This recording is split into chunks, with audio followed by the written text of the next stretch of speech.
and the wider world. Diolch yn fawr iawn. Danny Kruger. Thank you very much indeed, Madam Deputy Speaker. It's been humbling and very disquieting listening to the accounts of abuse and hatred and discrimination and, of course, of violence and murder that we've heard this afternoon. And I pay particular tribute to the family of Eddie Gould and their friends, the family of Poppy D.V. Waterhouse, who've been in the gallery this afternoon. Ellie was a girl in Wiltshire, a family of Wiltshire people, murdered very young, as was Poppy. And I pay tribute to their campaign for the law to change. And I look forward to the conclusion of the Wade Review, which is looking into the circumstances of those murders.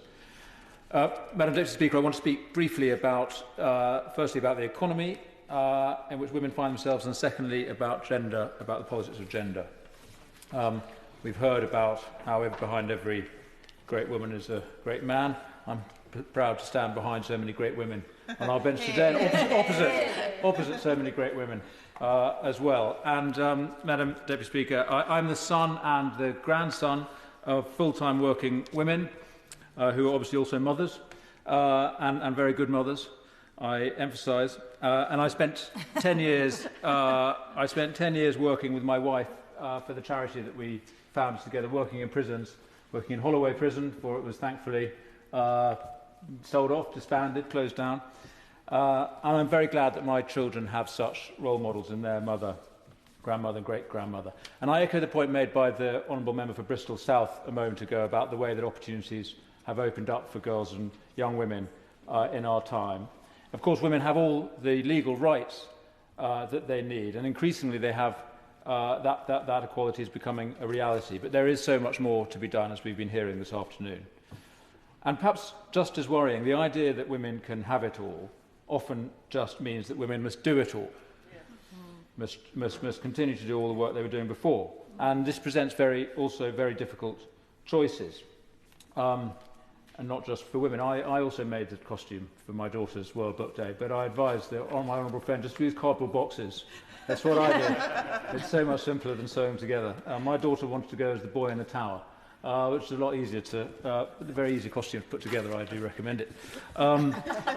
So we need a more balanced economy, is my simple policy point. We need work to be closer to home. We need men and women to be able to mix the work they do for pay in the commercial economy with work they do with children and with their elderly parents, and work in the community. This will be better for everyone, for children, for older people, for our neighbours and for ourselves.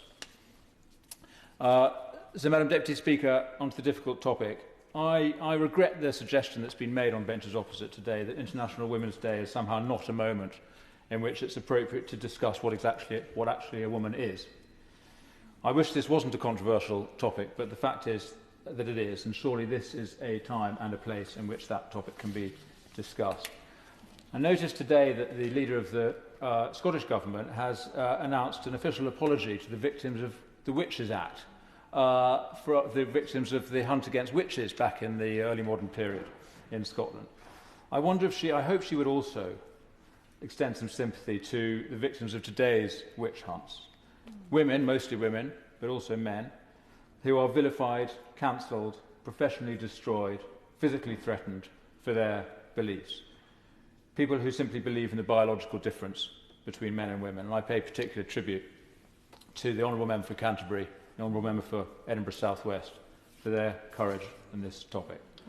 And I call attention to the interim report from Dr. Hilary Cass, which is just out, which highlights the vertiginous increase in young girls, teenage girls presenting as trans. And I'm afraid I don't believe that we have suddenly discovered a whole new population of trans people who were repressed or denied before. I fear that we are, by telling people that they can change sex, we are further confusing a lot of very confused young people at the most confusing time of their life. And I'm also concerned, just as great a concern, is the biological males deciding in adulthood that they want access to women-only spaces. And I echo the points made by my honourable friends for Harwich and North Essex and Thurrock on this topic. I hope there is some value in a man saying this. I think that trans activism is a new form of misogyny. It involves the essential denial of reality. And I think we need a legal definition of what a woman is. A woman is an adult female. This is a biological and immutable reality, and it's time to recognise this in the law. Thank you, Madam Deputy Speaker. Joanna Cherry.